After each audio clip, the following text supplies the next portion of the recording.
Committee. It is Dr. Divya Kochanavani, who is the committee chair, Women's Physicians Committee chair, and she came up with this idea of presenting something on imposter syndrome. And we just wanted to do this webinar. This is, I think, the first webinar we are doing for women physicians. In the history of PAPI. Usually, we just have one session in the convention, and that is in person. And that is very well conducted every year. We have prominent speakers there and prominent personalities in Women's Forum. So we do have Women's Forum this year also on July 25th in Cincinnati. So I would like to welcome you all for that. And we'll have panelists and speakers there. And Apurva Ramaswamy, the wife of Vivek Ramaswamy, she's an ENT surgeon. She kindly agreed to be one of the speakers for that session. So please attend, register for the convention, which is July 24th to 27th in Cincinnati, Ohio, if you haven't registered yet.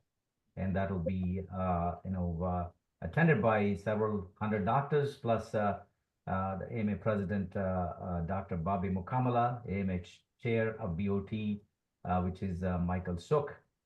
And we'll have George Abraham, who is the chair of Federation of State Medical Boards. And then Nobel Prize winner in Science and Medicine, Dr. Mario Capecci. So he'll be one of the keynote speakers as well. So please do register and attend the convention and attend the Women's Forum, which is from 2:30 to 4 o'clock on July 25th in Cincinnati, Ohio. And Dr. Divya Kochanavani and other people will be leading that session. So with that, let's introduce our speaker for this morning. And Dr. Divya Navani is an internist with a passion for health. She has worked as an internist for close to 3 decades and has loved serving her patients. Dr. Navani has helped physicians grow personally and professionally through life, and it stresses through private coaching, writing, and public speaking. She also enjoys serving her community, including serving as the president of her Toastmasters Club from 2023 to 24, and now she's the chair of Women Physician Committee for API.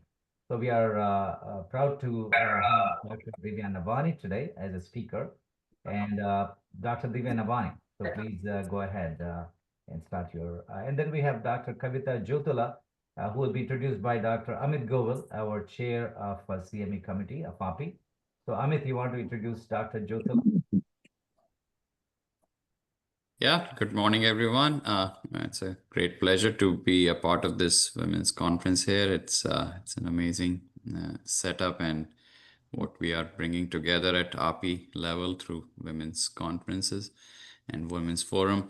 So it gives me a great pleasure to introduce our other speaker, Kavita Jyotula, MD Internal Medicine, practicing as a hospitalist at the University of Louisville for last 14 years, current delegate to Kentucky Medical Association, treasurer and secretary of University of Louisville Medical Staff, and current president of KI AIP API. And welcome and looking forward to your talks. Thank you so much, Amitji, for the introduction. Thank you, everyone. Thank you, Dr. Katula, for the introduction. Thank you, Amitji, for being here. And thank you, Kavita, for being the moderator today. Welcome, everyone. So we are doing this as this is the first webinar that we have in the Women's Forum 2025. This is a live interactive webinar. So everybody, you please be ready to participate. Have a pen and paper ready if you need to jot down some points and things you may want to talk about. And I am going to start sharing my screen here. Okay, and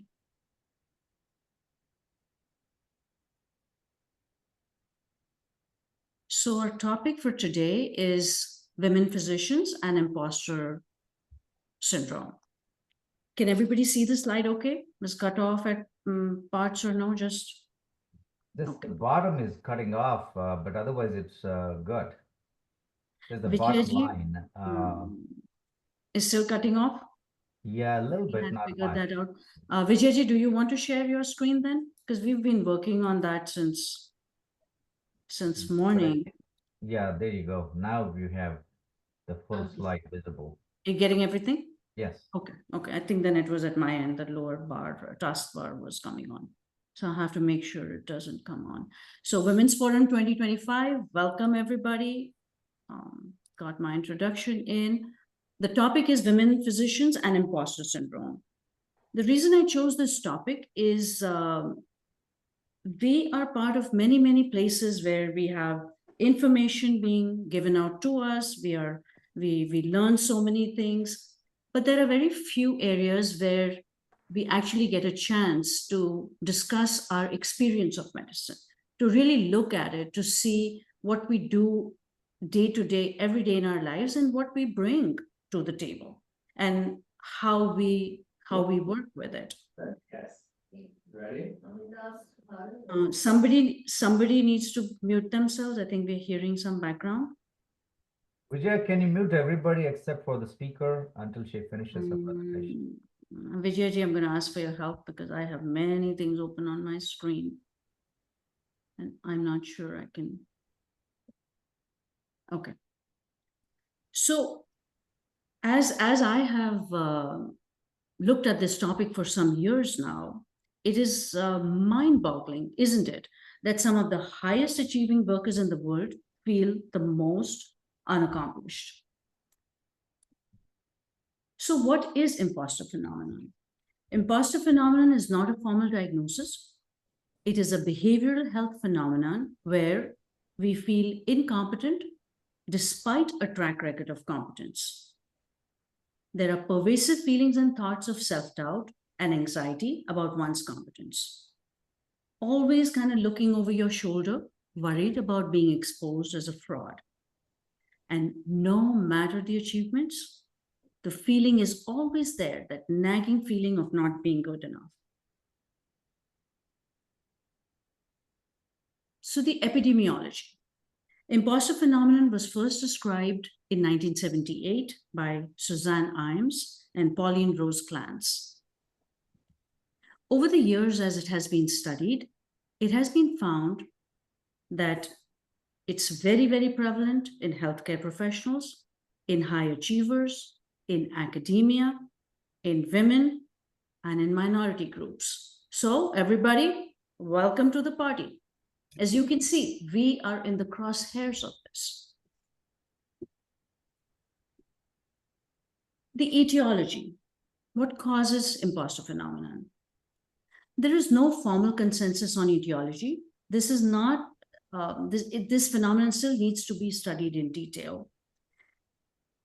It has a multifactorial etiology, including some inherent personality traits, some childhood experiences like maybe negative feedback, criticism, particularly related to competence, and these kind of shape beliefs about self-worth.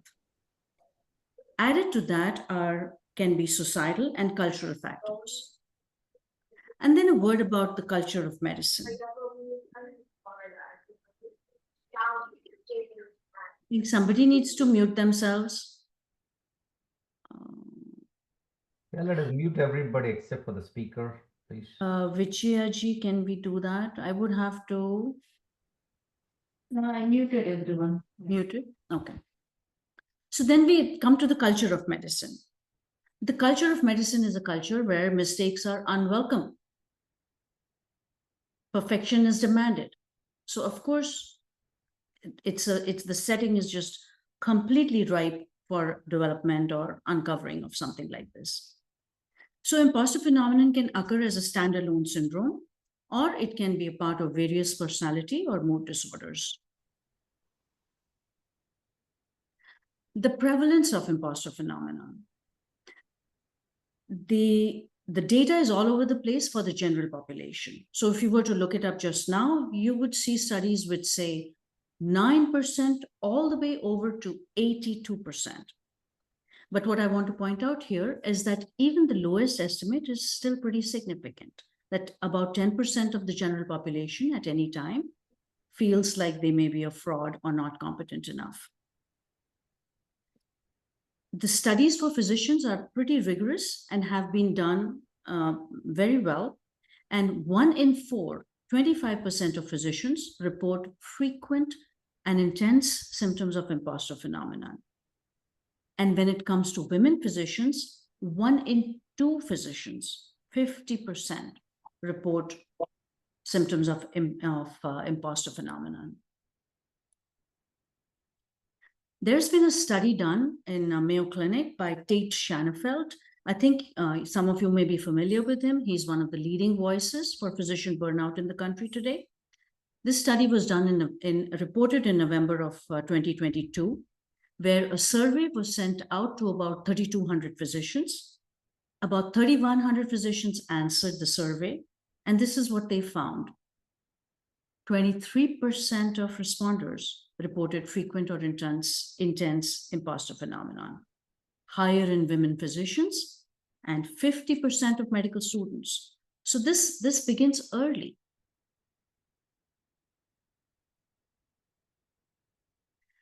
There are about 6 characteristic presentations of imposter phenomenon. So Divya, 1 second. There is one thing that is on the left, upper corner. There is a box coming up. Can somebody take that out? I don't know whether it is my screen. Yeah, I was trying to do it, but I couldn't. Okay.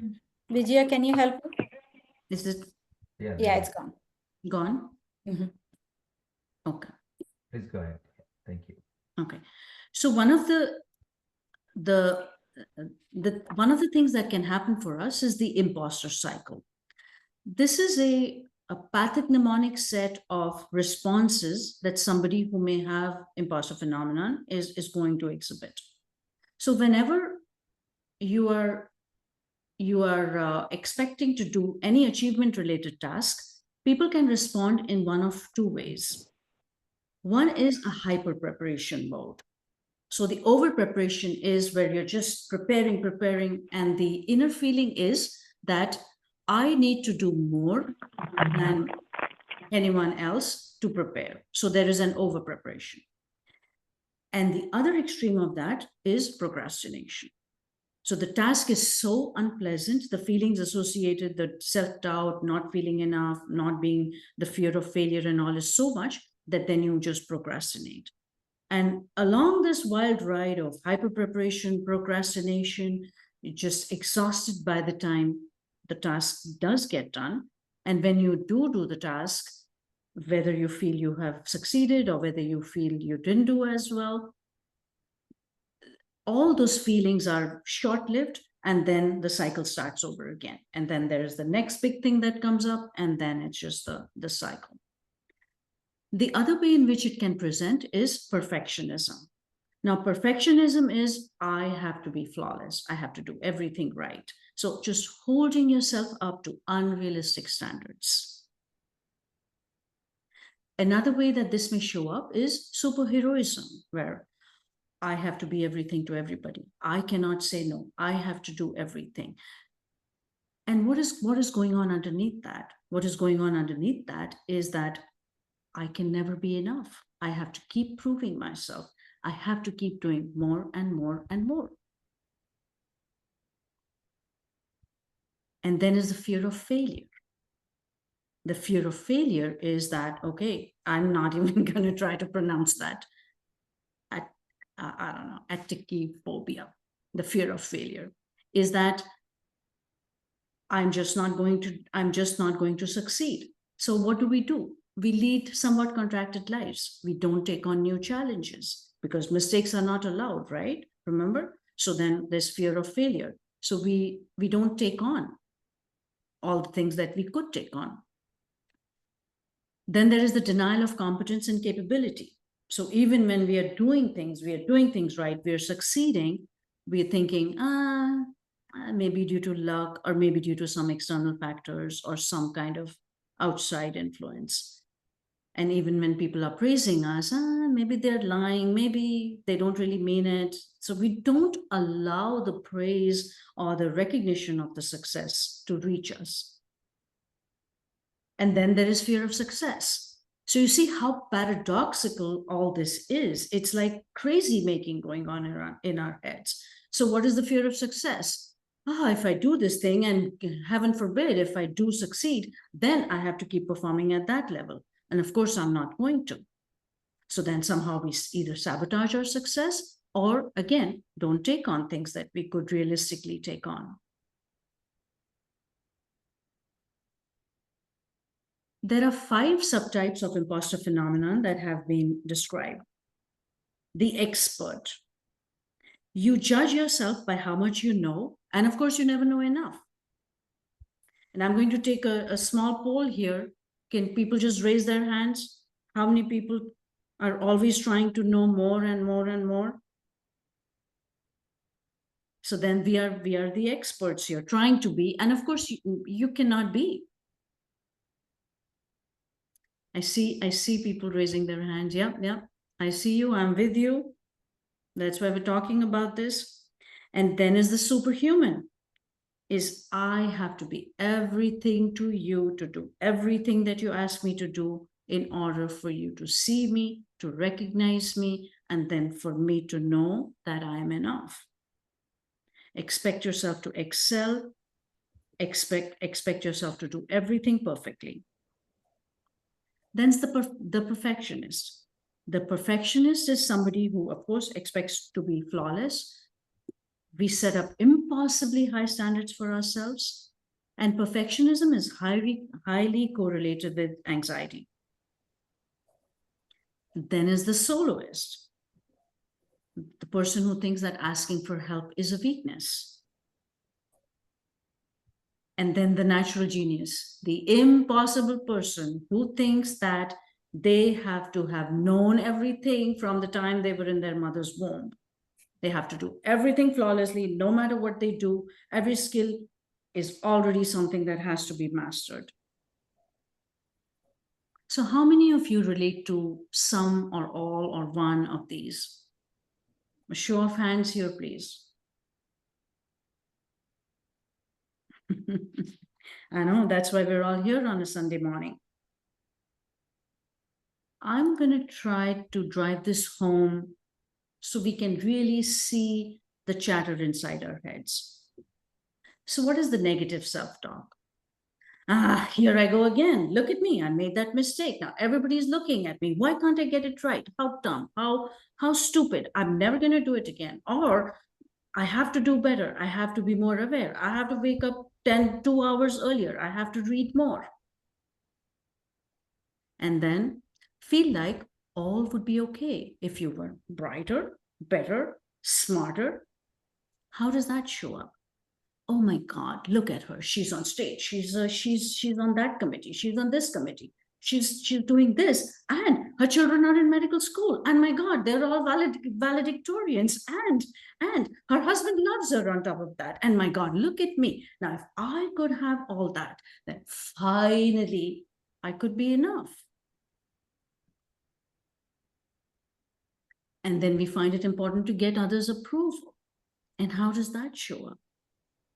Is that I have to do this and I have to do that and I have to exhaust myself and I have to just keep on this treadmill because others have to think that I am good enough for me to know and think that I'm good enough, for me to know that I deserve rest, for me to know my value as a human being. Then we have a hard time forgetting our mistakes.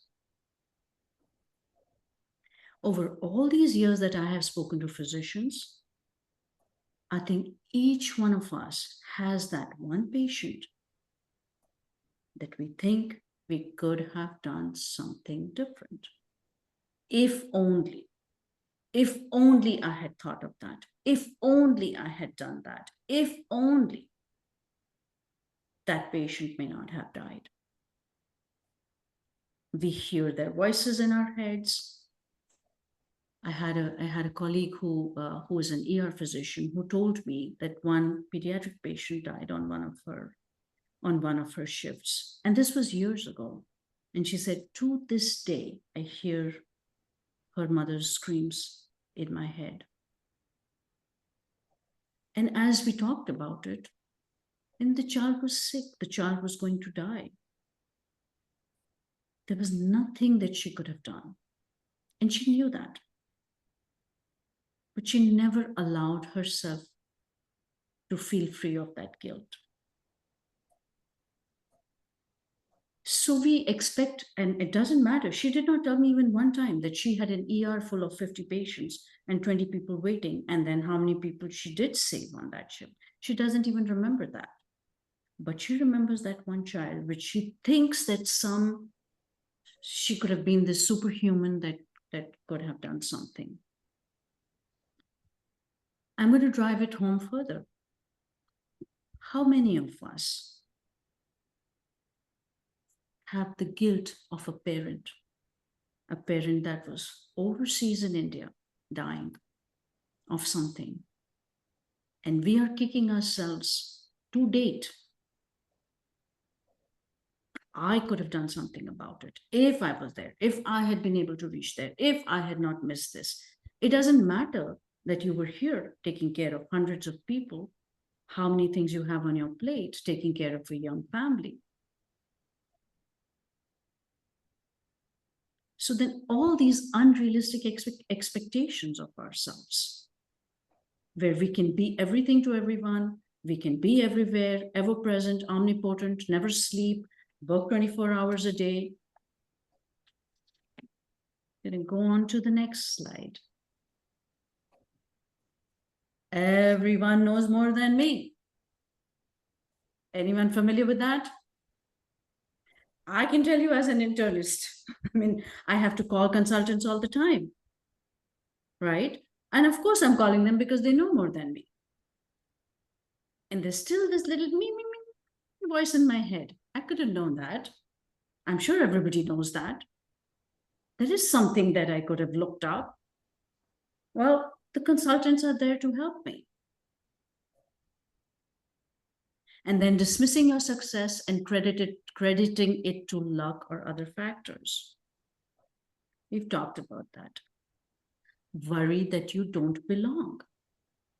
As women, we are often in rooms that are full of men. We are in a minority. So what do?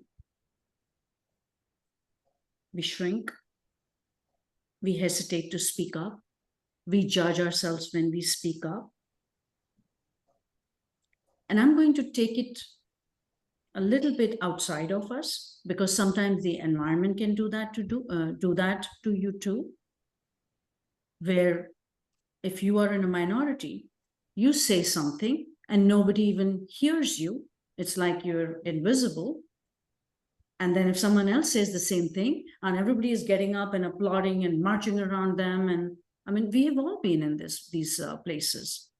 As women, we have been told, oh, you're not getting that because of your ability. You're getting that because of your looks or because you're a woman.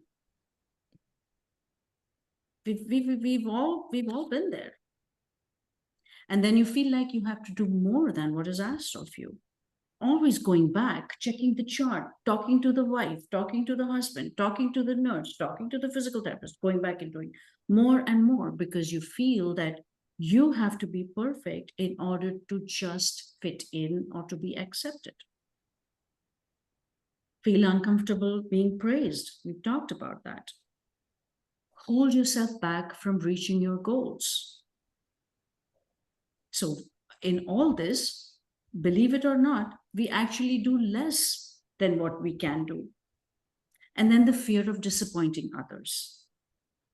We don't want to disappoint people. So then we do less or we do more, or it cannot be in balance. So here I would like to, Vijayji, I would like to do a breakout room where we can put people in rooms of 3. So what I want you to do is, when you go into the breakout room, one person can volunteer to be the timer, and each of you can just share with each other for 2 minutes. What are some of the things that you might do that we have talked about, where you may be now thinking, okay, I may not need to do this much, or I am doing this and I don't need to do this. So could we go ahead and do that? And then in about 5-6 minutes, 6-7 minutes. We'll bring you guys back to the room, and then we can talk about it. And notice everything that comes up for you. So see you all in a little bit. Okay.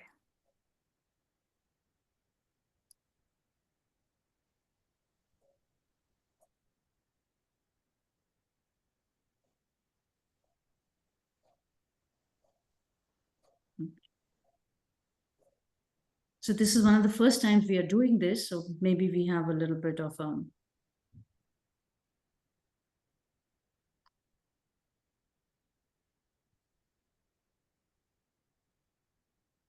Vijayaji? Yeah, I moved them to the breakout rooms. Yeah.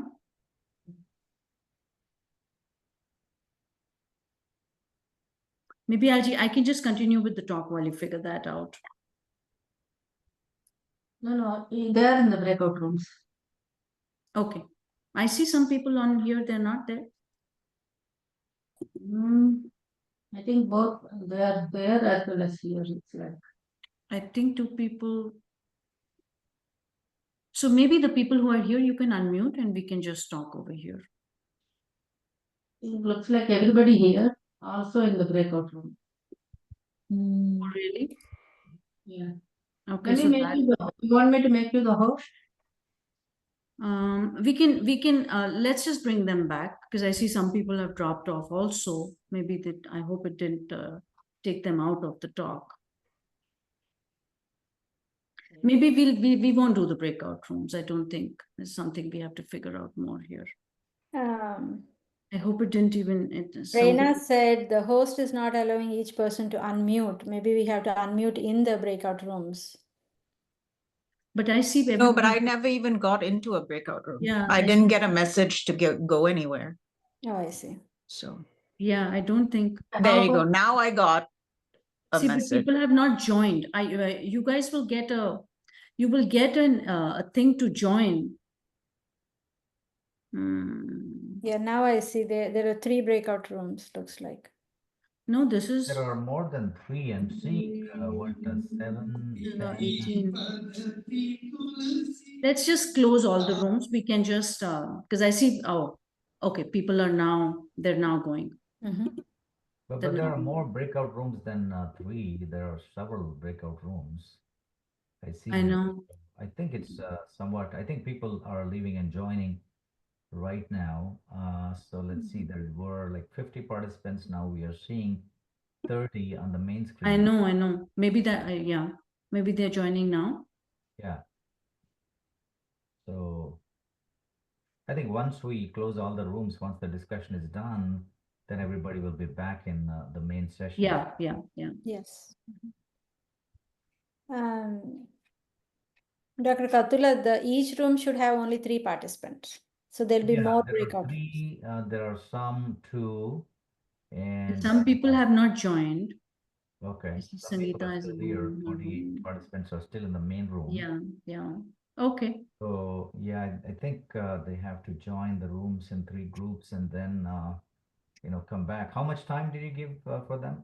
About 6-7 minutes. So 6, 7. since we can bring them back in 4 minutes, Vijayji. Okay. So let's do that. I hope nobody will leave. Yeah. Okay, that's fine.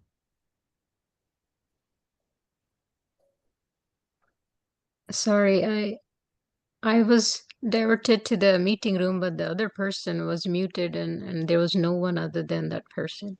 You can Okay. come back. We can. So would you? I cannot see who's talking. This is Shailaja. Hi. Kavita, maybe the people who are here, you could just ask them if they want to share. Have they ever experienced anything like Sure. what symptoms we talked about? Shailaja, do you want to start? Well, thank you for the meeting and topic. I feel these kind of symptoms are there from the beginning. I think once you're aware of when you start to achieve from high school level to medical school to your goals of which specialty you want to get into. I'm a gastroenterologist. I think at some point I'm a mother of two too. So there's so many of these symptoms come in women about raising children and achieving good in your, whatever the good or excellent in your profession. And at the end, I noticed, I mean, it's not the end. I learned from experience that it's all about separating things and how to find peace and calmness so that you do at your best. And then just letting it go on some things that happen, that you just have to forgive yourself and forgive the situation and just have to have some peace. I think peace and calmness are so important, and forgiveness, generosity, kindness. It's all about self-love and acceptance. You can only do few things. We all do things in together. There are other forces. I mean, I think all those things kind of help. If I wish, if we were told from the beginning, as a mother, my mother would have told me, or my father would have taught me also, in addition to pushing towards excellence. I think all those things are lacking. So we need so many people around us to help us, understand us, and guide us that this is okay. Everybody feels this way. You can talk to us, or And I'm You even know- reading, I'm reading in the chat, somebody said that this is not the woman of the 21st century is empowered. So I'm also reading in the chat that Kavita, do you want to? I'm sorry, I was just reading in the chat. Thank you so much for sharing. And who was that who was sharing? I'm sorry. Shailaja Chekuri. Thank you so much for sharing. And you're absolutely right that once we have been here for about mid-career, 20 years, 30 years, many of us finally do figure it out, where we forgive ourselves and we love ourselves, where we recognize that this is not something that can be done by pushing ourselves more. So you're absolutely right about that. I think we need to teach all the women around us also. Yes. How to be kind to yourself and others around you, instead of being competing with them. Yes. And having to have that enoughness, so that you Yes. don't need to be excellent, because you're going to suffer for sure. Yep. You're right. So Satya Krishnaswamy has a question. I think maybe we wait for people to. This was more like just to let people share while we are waiting, because that is what they were supposed to do. So Sure. maybe once we close out all the rooms, bring everyone back in. I think for the rest of the discussion, maybe we just I'll go through all my slides, and we'll just go through my presentation, and then we'll do the conversation. Sure. Because I think this is not something we have figured out completely yet. You want me to close the breakout room? Yeah, I think it's 5 minutes. Okay. I have a comment. This is Satya. So, I agree totally with everyone's comments. And like the earlier attendee mentioned, I've been doing this for a bit of time now, almost 2 decades, and figured out that, just being always feel like, you're in the race is not worth it, and be comfortable where you are and the recognition you have.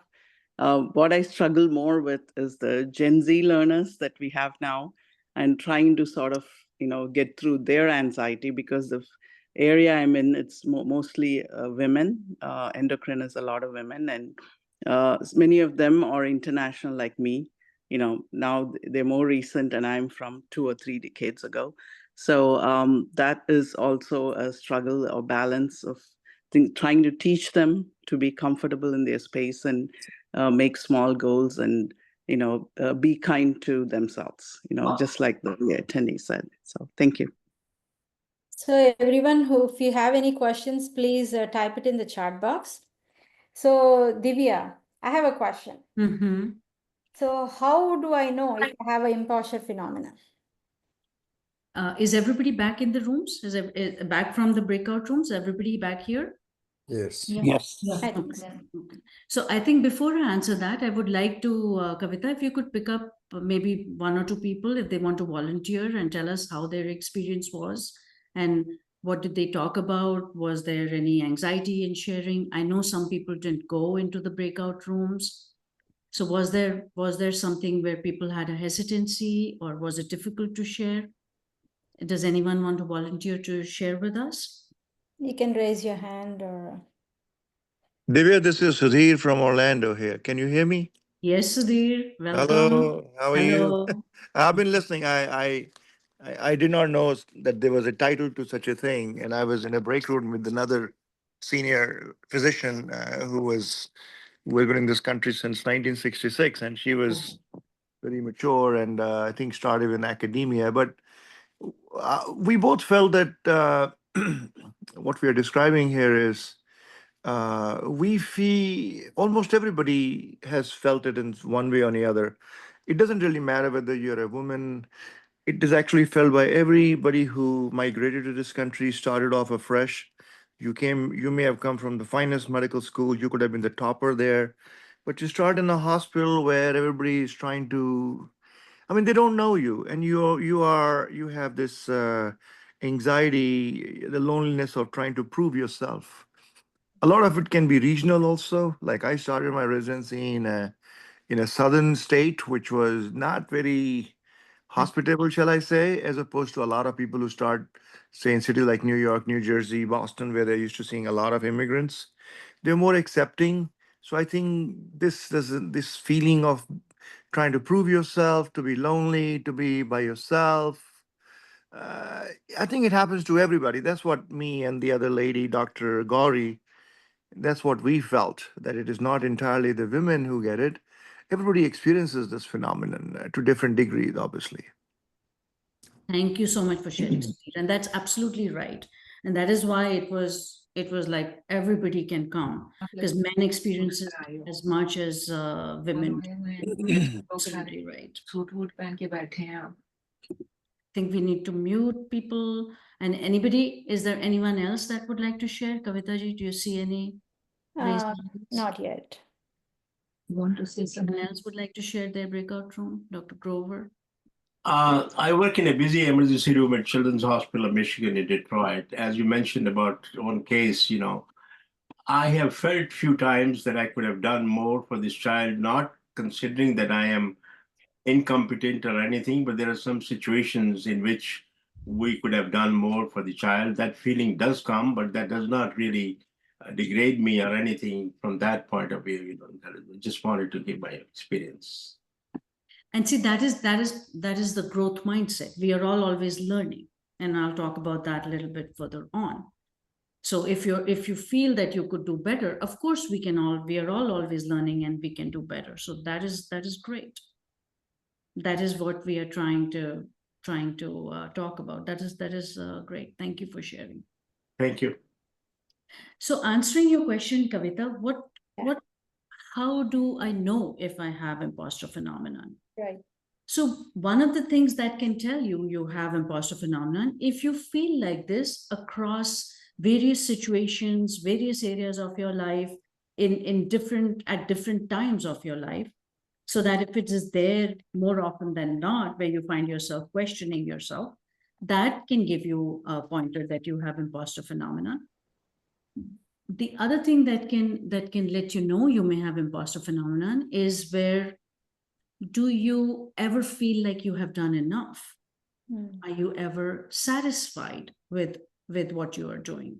If more often than not, you are unable to feel content and you want to do more and more, then maybe that is something you are dealing with.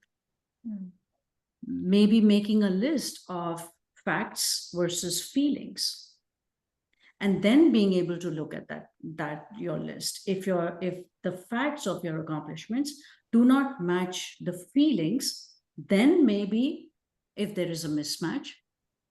So there are many ways in which we can start thinking about this. So going back to our topic here. So what happens when we are living in this kind of not enoughness, or I need to do more kind of feeling?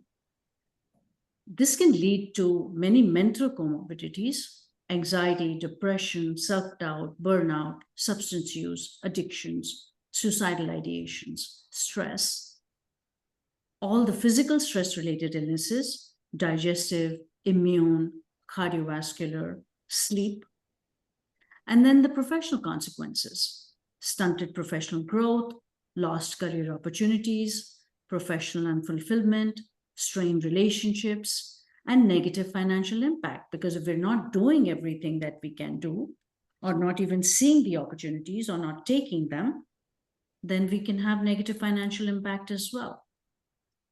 So how do we diagnose IP?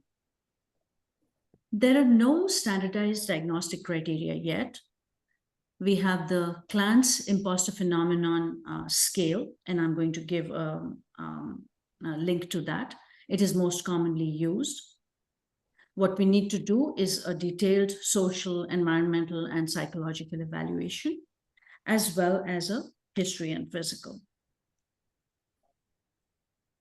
So if we are finally becoming aware that this is a thing, it has a name, what are some of the things that we can do? So one of the first things is self-reflection, is to sit down and think, okay, how many times am I beating myself over it? Or how many times am I in a situation where I'm feeling that? So what self-reflection allows you to do is to have a metacognition. Metacognition, if you will, is a kind of a stepping back and being able to see the big picture, being able to be more logical about something. Counseling can help, coaching can help, cognitive behavioral therapy can help, and of course, taking medications for any anxiety or depression or something that may be associated. I'm going to talk about gratitude exercises in the next slide. So if you do feel that you have something like this, what can you do? You can start reframing your thoughts. You can make a list of your accomplishments and then celebrate your accomplishments. Keep it handy, look at it often. You can adopt a growth mindset instead of perfectionism. So what does growth mindset say? Growth mindset says that I don't have to be perfect, but I strive for excellence and I strive to be a lifelong learner. Even if I make mistakes, I can learn from them. The gratitude exercises come in where you are thankful for all that you have already been able to do, instead of looking at life as a never-ending treadmill where you're just trying to do more and more. We can make support groups with trusted colleagues where we can have these conversations. We can meet them regularly and we can support each other. Something that's also very important to do is to cultivate an identity beyond your white coat.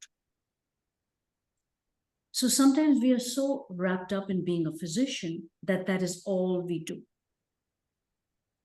If we can develop an identity outside of the white coat, where we can see ourselves as someone other than a physician, then this feeling of not being enough or understanding that we are more than just a physician, that can help mitigate some of these.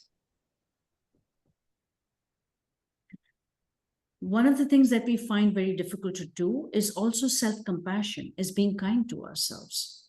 We are kind and loving and generous with everyone, like somebody was sharing just now. But we find it difficult to give that to ourselves. We can also recognize that people have different values and priorities, and we don't need to compare ourselves to others.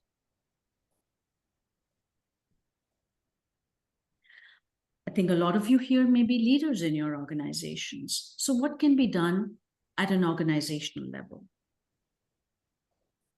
We can increase awareness, can start talking about these things, and these things need to start early, because something like this, again, as somebody had shared, starts very early because of the hyper-competitive nature of medicine, the achievement focus of medicine. So at an organization level, we can foster a culture of vulnerability and sharing. We can make something like this, the fifth line here, some mentoring and failure resumes. Because a lot of the time, as we move on in our career and we become seniors and medical directors and program directors and senior consultants, we tend to forget our struggles and our failures because it's not pleasant. But something like a failure resume where the senior colleagues can share their struggles and their failures with junior colleagues. We also need to destigmatize and normalize help seeking. Professional coaching can help. And then at the organizational level, we need to embrace the physician as a human being rather than a superhero. So what would happen if we did all this? We would have happy, healthy physicians who are performing at their best. So there would be even enhanced physician performance. And we all know happy, healthy physicians means happy, healthy patients. Patient outcomes are improved. The healthcare team performance will be enhanced because as leaders of the team, as members of the team, we are going to be doing much better and have better relationships all around. This would reduce healthcare costs and burdens on healthcare. So this is something which is very, very important for all of us and for the organizations to recognize. So these are some of the references. And I'm going to leave that on for a couple of minutes. And if people are interested, I can post that in the chat as well. Let's see. Okay, I can do that later on.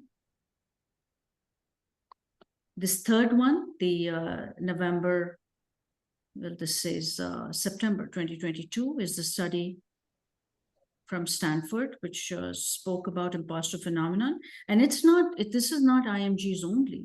It's 1 in 4 physicians in the country.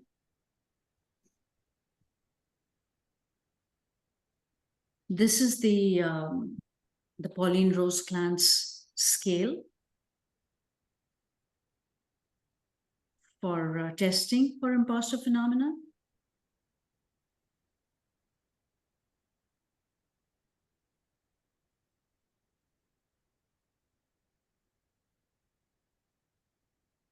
This is a good book by Carol Dweck. It's called The Growth Mindset. And this blog is a good discussion on that.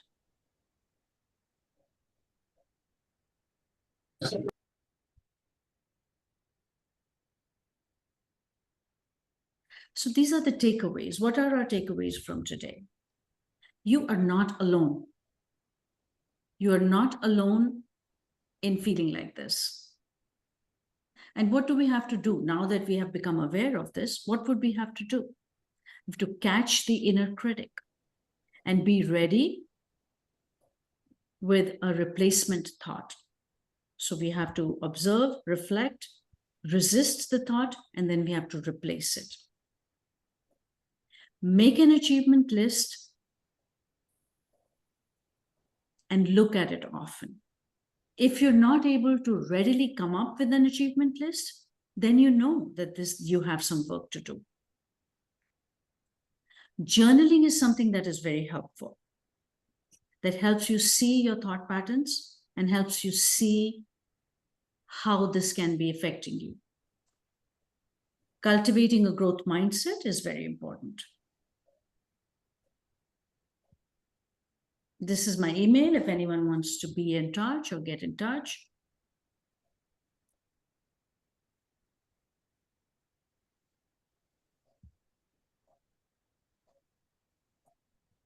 So I want to finish up with this quote.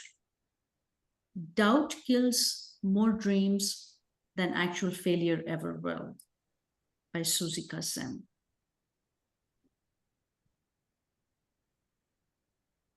And on to questions. Great presentation, Divya. Thank you so much for this imposter syndrome. I do have some messages from our chat box. Ratna Dingri was suggesting us to read a book called Chup, CHUPP. I'm going to look into that. It must be a wonderful book. And Usha Uduru, she is recommending that art of balancing is what we have to learn, to improve our ability to against the imposter syndrome. Yeah. And Sangiri Kapoor, Sangeeta Kapoor is saying, physicians in general overachieving nature and helps us succeed, but also cause us to feel this way.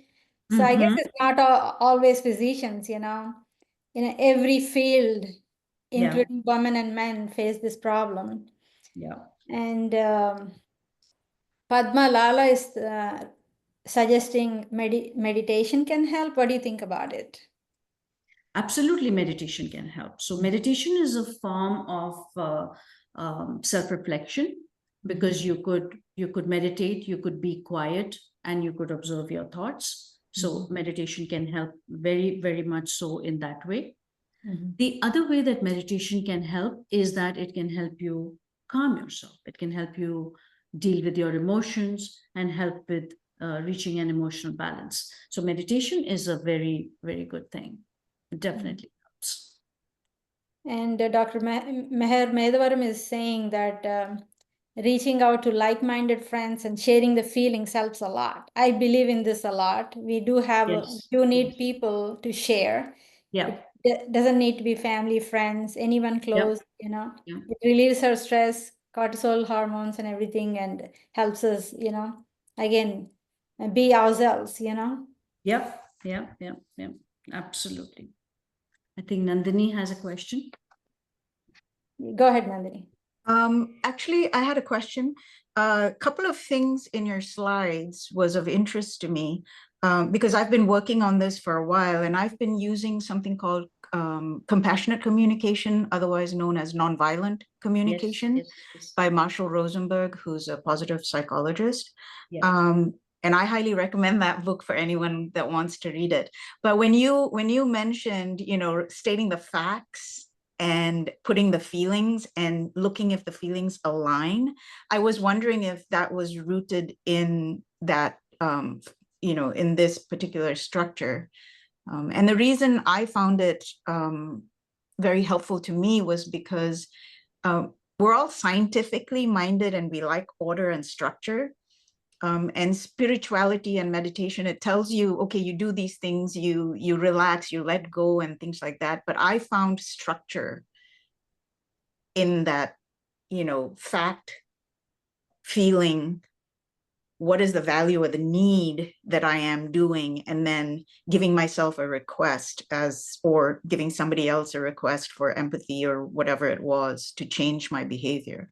So I was wondering if you had comments on that. That is absolutely, I'm quite familiar with Marshall Rosenberg and his work, and that is absolutely, I mean, he has had an impact, Marshall, over I think the entire positive psychology and a lot of all these movements. Nonviolent communication is one of the front runners of this, and has been, I think, 15 some years or more.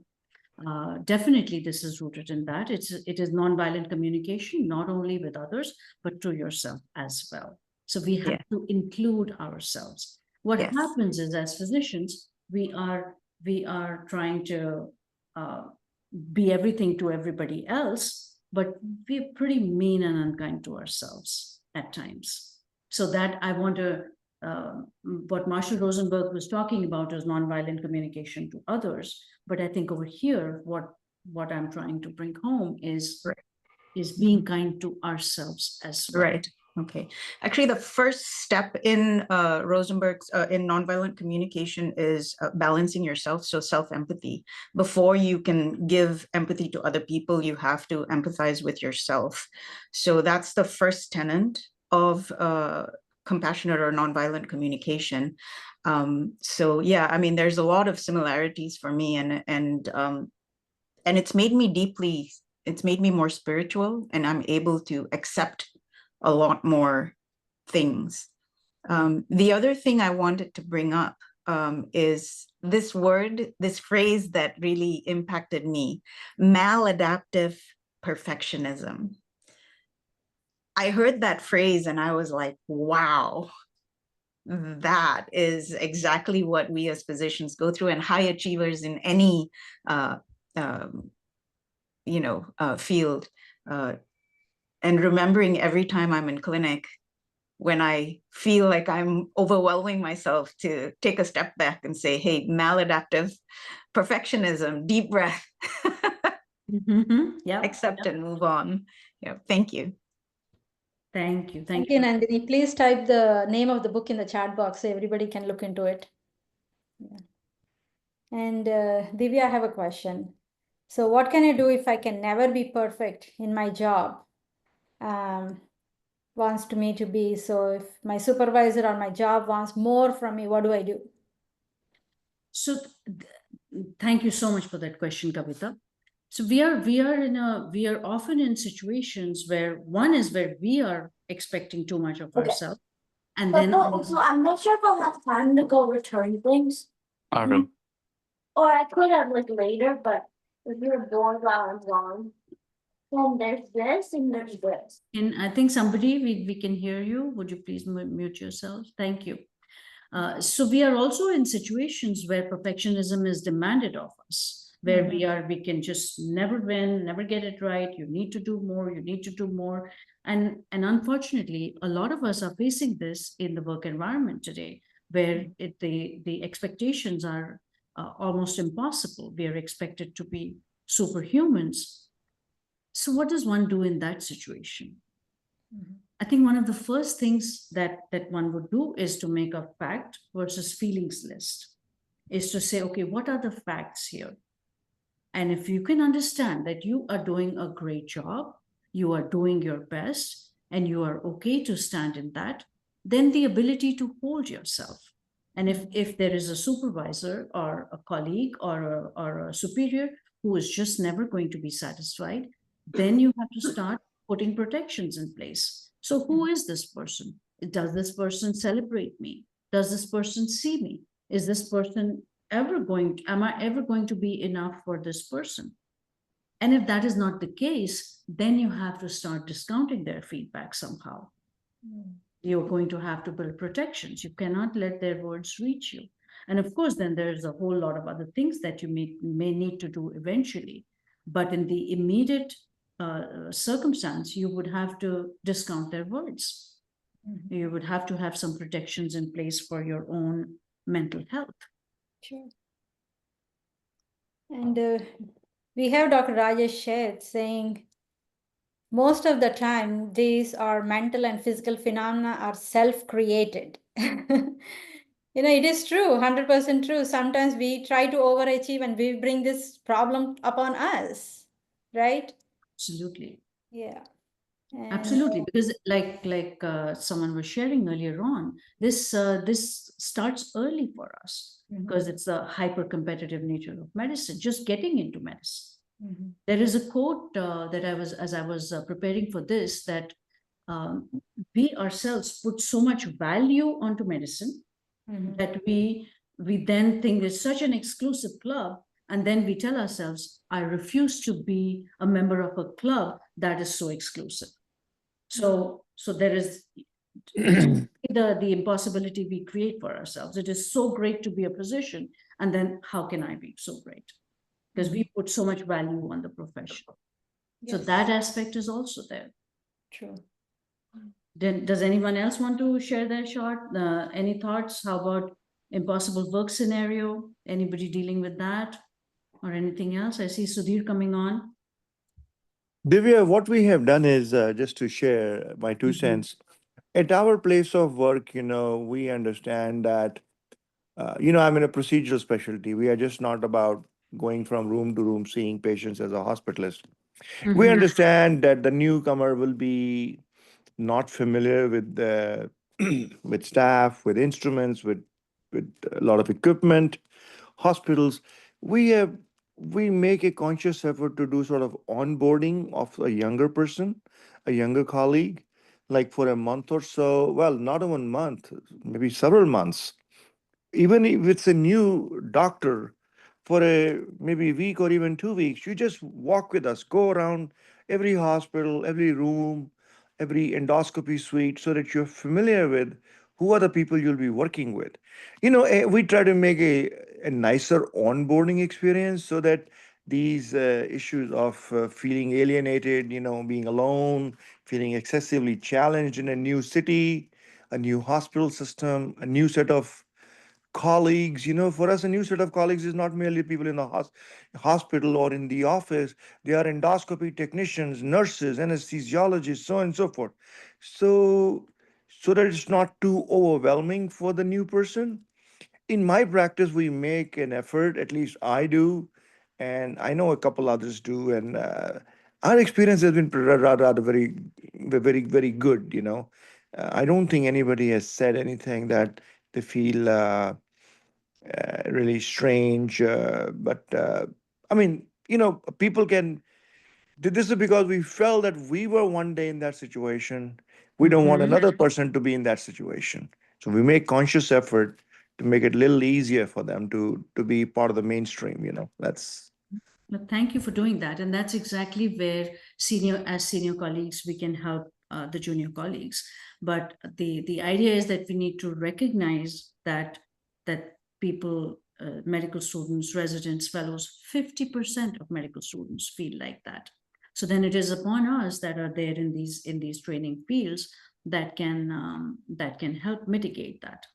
And I want to point out here that I would love to hear from somebody who's experiencing or dealing with this. I know that we have a lot of suggestions on how to deal with it, but does anybody have any problems coming up with their achievements, feeling enough in their achievements, any difficulty in showing up in the breakout rooms? Did anyone have any nervousness or apprehension there? In discussing with people? So Dr. Katula is asking, anybody volunteering for that? Yeah, my question is, are there any specific support groups, to support? Because in cancer, we have myeloma support group, leukemia support group, and all that. So, I mean, it is a phenomenon. So I was wondering if there's any group. I am not aware of any. I'm not aware of any groups. I think the thing is that it's very sensitive, right? It's very sensitive, and most people don't want to talk about it. So it's not something that is a diagnosis that we can put it maybe outside of ourselves. This is something which is very personal. And the idea then is then we start talking about these things, and then hopefully we can have that in the future where we can have get support for this. The one thing that I do want to mention is something called Schwartz rounds. Schwartz Center is a place that has trains people, and it does these Schwartz rounds. And this is something that I had done in my hospital for many years. I was the head of the Ethics and Spirituality Committee, and we have that in the Advent Health System. I know many hospital systems don't have that. And I used to do these. They were monthly rounds called Schwartz rounds, where everybody was welcome, the pharmacists, nurses, all staff, physicians. And we would do it during the lunch hour. And you could talk about any difficult patient or any difficulty that you experienced. And we should do that on a monthly basis. That's definitely something to look at if any organization is looking to start something. It's called Schwartz Rounds, and Schwartz Center is the place that does. This is Padmalala. I just wanted to let you know there is a group of heartfulness through API, and we do meditation and talk about different topics every Sunday morning, 10:30 Eastern Time. So if anyone is interested, that helps a lot. That's a good suggestion. We used to do that before through API, but this year we have many programs. Maybe we should do one through API next month. For everybody, not just for women, but women physicians, but all the physicians. That helps with burnout too. So last year, not the last year, but before 2022, 23, we did several of heartfulness meditation sessions, and we can probably do that next month sometime. And that's a very good suggestion by Dr. Lala. So we can actually join their sessions, which are weekly. And if anybody's stressed out, if anybody wants to learn meditation or do it, I think it's a good platform to do that. Yeah, and I would love for Dr. Lala if you could share something in the chat. Is there any information that people could either Yeah, contact? it's a WhatsApp group. Dr. Chandrasekhar is actually the host. He's in the meeting. Right. Thank you, Dr. Lala, for mentioning about our group. We have as Dr. Padma ji mentioned, 10:30 on Sunday mornings, we have a group of physicians we meet, and most of it is focused on physician wellness. And after the meeting, after a few minutes of discussion, we meditate together, we practice pranayama, and many of us felt very, very, we felt that this was a very good program for all of us. And some of our friends are already in this meeting. Dr. Sudarshan Grover is here. Shailaja joins this meeting. This is Dr. Sheth. On the lighter side of presentation, Divya has lighted a diya.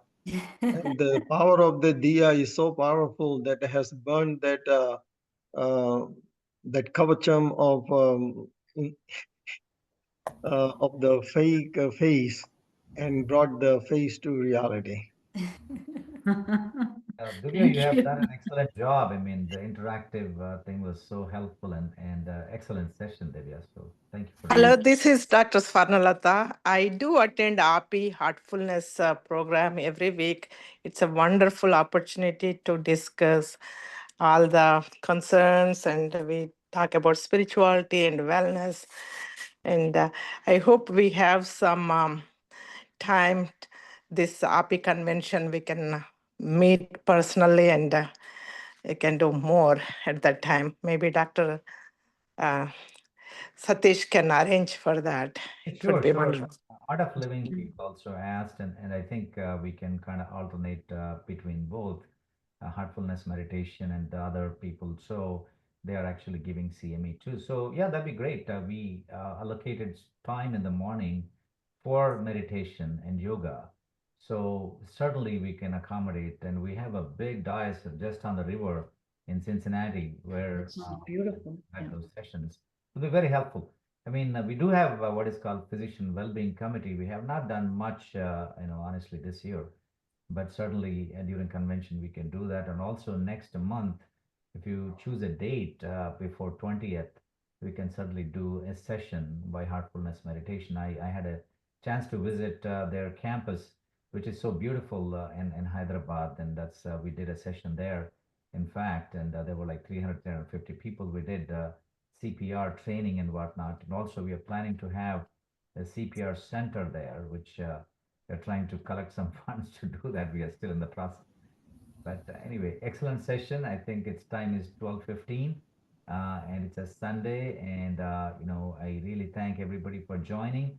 Please do not forget to get the CME credit for this. It's actually, 0.5 hours of CME. In fact, we should have had, more than 1 hour because we have been discussing this for some time. We thought it's initially 0.5 hours. I think it's more than 1 hour, but we got the accreditation for 0.5 hours. So you'll get the evaluation form online and in the email. So once you finish that, once you fill it out, then you'll get the CMA certificate instantly. If you don't, so please let us know. And I thank Amit Goval for working together with us. Thanks to Dr. Kavita Jyotala who moderated this session, and she'll be the next Women's Committee Chair from July onwards. But again, please register for the RP Annual Convention, which is July 24th to 27th. And if you have any prominent speakers, please let us know for Women's Forum on July 25th. And I'm trying to reach Sunita Williams, the famous astronaut, through some contacts. So hopefully we can, reach out to her and then get her to speak there. Divya, do you have any final comments or? I think thank you. Yeah. Thank you everybody for attending and hope to see you in the Women's Forum in Cincinnati. And thanks for all the great discussion and sharing. Thanks for all the people from Orlando that are on and hope to see you all there. And if anybody wants to connect, my email I have shared. I know that sometimes we don't want to talk about things in an open forum. If anyone wants to connect for any resources or anything, I am putting my email in the chat. I would be happy to point you towards some resources or some things. This is my email. And thank you, everybody. Happy Memorial Day. Thank you. Thank you, David. Thank you, everybody. Have a good day. Thank you. Bye. Thank you. Vijayji, if you could make a copy of the chat so we can have some comments and discussion. It will download, yes. Yeah, okay. Thank you.